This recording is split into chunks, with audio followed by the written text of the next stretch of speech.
Ikaze, tubaha ikaze muri bya biganiro byacu biryoshye. Mbere yuko dukomeza, turakurarikira gukanda like, gukanda subscribe, gusangiza abandi kugira ngo ibiganiro by'ubwenge tukugezaho bizajye bifasha n'abandi. Ntubure kudukurikira. Ikiganiro cyacu kiribanda ku isuku.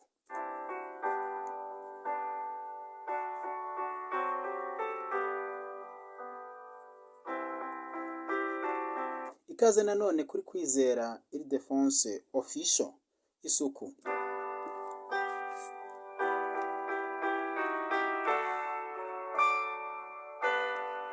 Tuba twagusomeye ibitabo, tuzajya tugusomera ibitabo tugusangize ubwenge.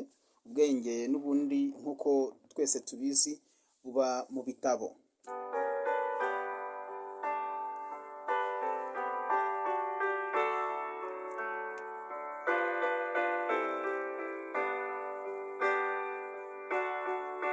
Tugiye kuganira ku isuku. Hari igitabo ngira ngo buri muntu wese yagikunda, cyitwa Vivez sans stress. Vivez sans stress mu cyongereza, aho ngaho ni mu gifaransa, mu cyongereza cyitwa less stress. Less stress. Cyanditswe na Julian Merigosa. Julian Merigosa.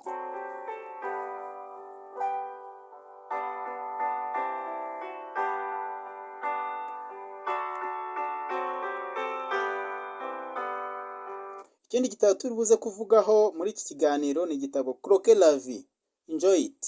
Croquez la vie, enjoy it.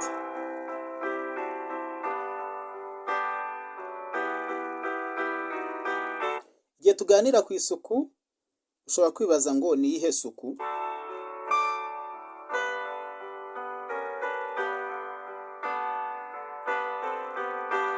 Turibanda cyane ku gitabo cyitwa Vivez sans stress.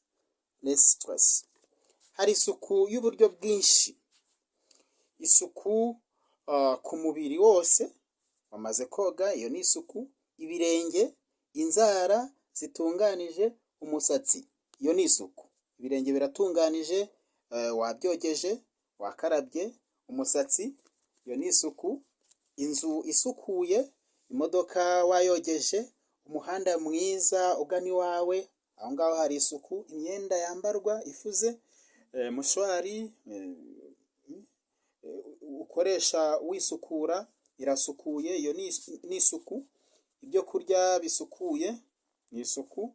Abana barakeye rwose bisize, iyo ni isuku. Umugore ufite isuku, ukeye kandi wishimye, ushima Imana, iyo ni isuku. Umugabo witonda, umugabo wambara neza, umukozi ufite isuku. Byose biba bikenewe.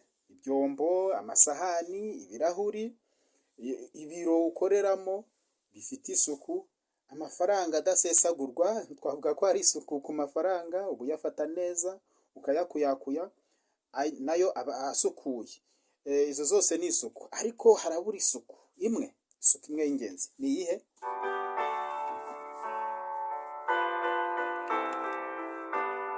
Iyo suku nta yindi, yitwa PMA.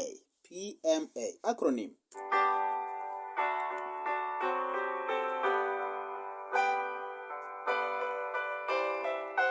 Sigle, acronym PMA. Positive mental attitude. Positive mental attitude. Isuku y'intekerezo, isuku yo mu mutwe, isuku ya optimism. Ni ukuvuga ngo ni ugutekereza mu buryo bwiza, mu buryo buboneye. Iyo niyo suku tugiye kwibandaho.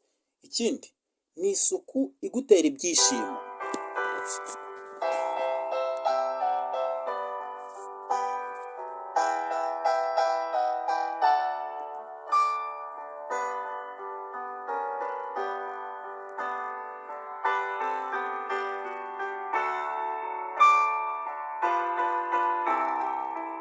isuku y'ibyishimo nk'uko tubisanga mu Filipi igice cya 4 umurongo wa 4, hari amagambo avuga ngo mujye mwishimira mu mwami wacu iminsi yose, yewe nongeye kubivuga nti nimwishime.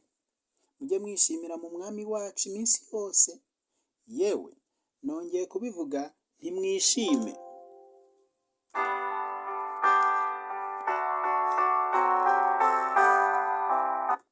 Isuku ni isuku y'ingenzi kuko ari isuku idufasha, kandi dufite n'isuku yitwa ibyiringiro, isuku y'ibyiringiro, isuku yo kwizera. Ibi byose bituruka mu ntekerezo, attitude mentale positive, positive mental attitude.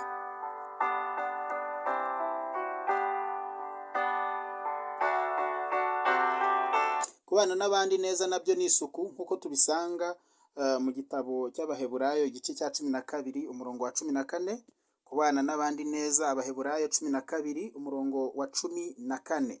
Abaheburayo 12 umurongo wa 14 haranditse ngo mugire umwete wo kubana n'abantu bose amahoro n'uwo kwezwa. Urumva isuku? Kuko utejejwe atazareba umwami Imana.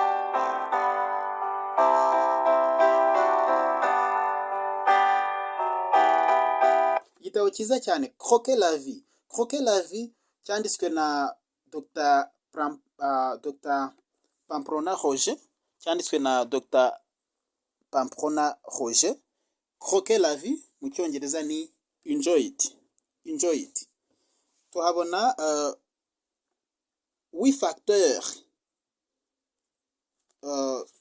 pour la santé. 8 facteurs pour la santé. 8 facteurs pour la santé. 8 facteurs décisifs pour la santé. 8 facteurs décisifs pour la santé. Twihuse muri iki gitabo ku ipaji ya 13 na 19 kugeza kuri 19 mu gitabo cy'igifaransa. 8 facteurs décisifs pour la santé. Isuku.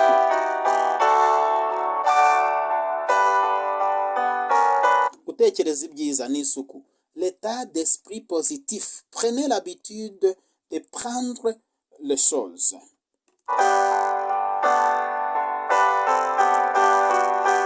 avec calme. De ne pas vous angoisser, de ne pas conserver de ressentiment envers les autres ou envers vous-même.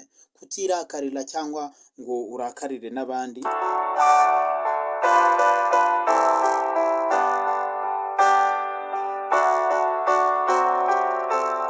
Prenez l'habitude de prendre les choses avec calme, de ne pas vous angoisser. Kurakara bya hato na hato ntabwo ari isuku. De sourire avec confiance devant les problèmes de la vie. Imbere y'ibibazo ugomba no kumwenyura n'igihe ari ibibazo. Mwishime iteka. Il a été maintes fois prouvé que cette attitude d'équilibre mental est un facteur essentiel pour la santé. Uburyo rero ni ubw'ingenzi mu kugira ubuzima bwiza. Savez-vous que le cancer affecte plus fréquemment les gens dépressifs et des mauvaises mœurs? Ese mwamuzi ko kanseri ifata cyane, ikunze kwibasira abantu bafite depression, bafite agahinda gakabije ndetse batajya banezerwa. Beaucoup cherchent de l'aide dans la foi et trouvent que la lecture des évangiles, abantu rero bihutira mu kwizera bakajya gucukumbura bakamenya ibijyanye no kwizera, et trouvent que l'évangile, la lecture des évangiles, gusoma ibijyanye n'ijambo ry'Imana, la prière et la méditation, gusenga no gukora méditation personnelle, sont comme un verre d'eau fraîche pour notre système nerveux agité. Ubwo rero bituma intekerezo zacu zirimo akavuyo bigenda neza, icyo gihe tuba tugize isuku. En effet, les croyants vivent dans la ferme espérance d'un futur meilleur et dans la certitude criant au-dessus des ruines, quelqu'un qui les comprend et qui l'aime. Buri muntu rero wizera imana akamenya ko mu ijuru hari imana, mu ijuru hari imana, akabyizera, akaba afite ibyo byiringiro ko mu ijuru hari imana kandi imukunda, hari umuntu umukunda, uwo ni imana. Tugaruke kuri cya kibazo. Savez-vous que le cancer affecte plus fréquemment les gens dépressifs et de mauvaise humeur? Ese mwari mubizi ko kanseri yibasira abantu bakunze kuba bafite agahinda gakabije ndetse bahora mu burakari, batajya bishima, batanezerwa. Depression rero, niwumva ijambo depression ujye umenya ko ari mbi, bitandukanye na stress, kuko baravuga mu gifaransa ngo nous ne pouvons complètement stopper le stress, mais on peut apprendre à le contrôler. Ntabwo twahagarika burundu stress kubera n'ubuzima tubamo, ariko ugomba kumenya uko ugomba kubana n'iyo stress, to manage stress management, ugakorana nayo, kuko buriya na ka stress gake karakenewe kugira ngo umuntu yongere umusaruro w'ibyo akora. Tuvuge nk'umunyeshuri bamubwiye ngo ejo ufite ikizamini, kugira ngo ahaguruke ajye kwiga nuko agira aga stress kamubwira ngo genda wige, ariko ako ga stress kaba gakenewe kugira ngo umusaruro wiyongere. N'abakora business nuko hari ka stress gakenerwa kagutera imbaraga yo kugira icyo ukora kandi hari icyo ushaka kugeraho. Depression rero ishobora kuba intandaro ya cancer. Stress nayo ntabwo ari nziza. Stress uko igenda izamuka ishobora gutera indwara ya diyabete, indwara ya gisukari, diyabete.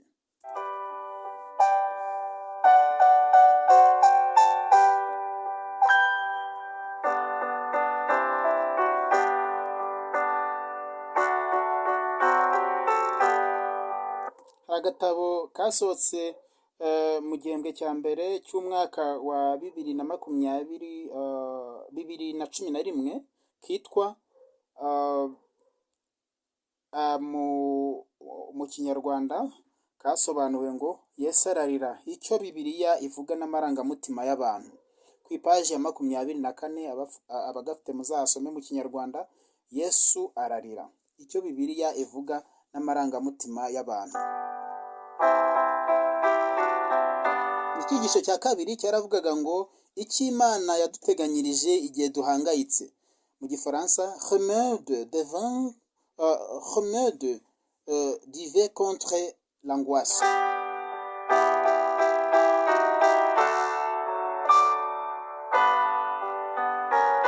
Remède divin contre l'angoisse. Ku ipaji ya 17 kugeza kuri 27 mwazashaka aka gatabo mukagasoma, ni keza cyane.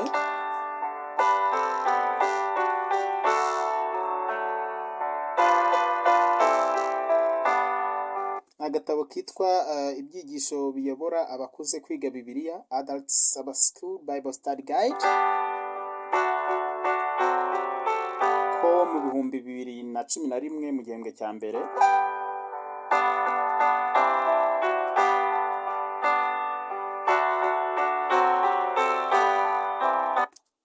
Ahangaha wasanga uburyo wakwirinda cyangwa se ukamenya kubana na stress no kuyimanaginga,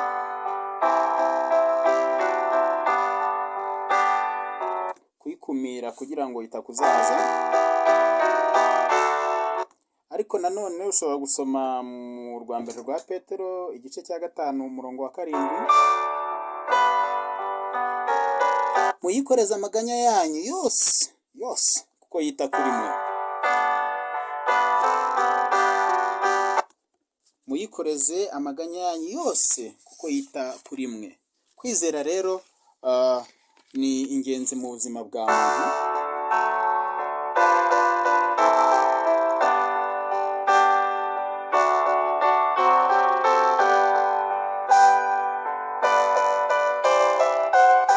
umugani w'abongereza uvuga ngo weep and weep alone, laugh and the world will laugh with you.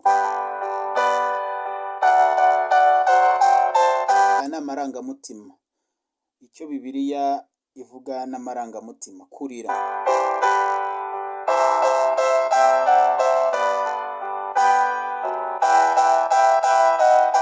Weep and weep alone, laugh and the world will laugh with you. Iyo urize urira wenyine, ariko iyo usetse isi nayo igufasha guseka, murasekana. Kabone nubwo waba ufite ibibazo bingana iki, ugomba kugira impamvu ituma wishima. Ntabwo biba byoroshye, ariko hagomba kubaho akantu, kumenya Imana, gutekereza ku Mana ko ariyo ikubeshejeho, hanyuma mu mutima ukawumva wishimye.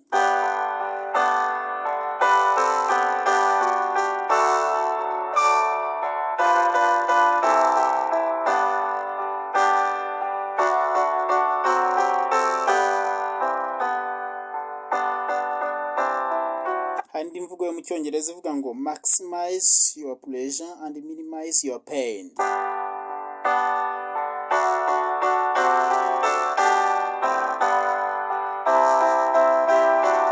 Kimwe mu byagufasha kugira isuku yo mu ntekerezo ni amagambo aboneka mu Mubwiriza igice cya 9 murongo wa 10, avuga ngo tout ce que tu trouves à faire avec ta force, fais-le, car il n'y a ni œuvre, ni pensée, ni science, ni sagesse dans le séjour des morts où tu vas. Donc c'est tomorrow. Na ya korali yitwa Ambassadors yarabiririmbye. Buri kintu cyose umuntu wese werekejeho amaboko ujye ukorana umwete, cyo gihe bigufasha kuba occupé, you are occupied, you are not idle.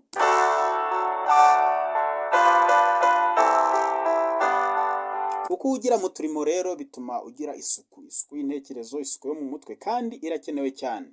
Uko byagenda kose,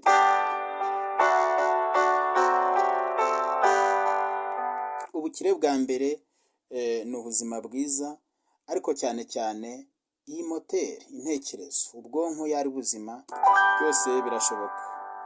Don't say tomorrow.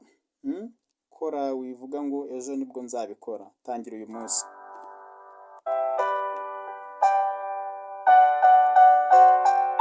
Icyongereza nanone baravuga ngo don't postpone to tomorrow what should be done today. Ntugafate ibyagombaga gukorwa uyu munsi uvuga ngo uzabikora ejo. Niba wiga, iga uyu munsi.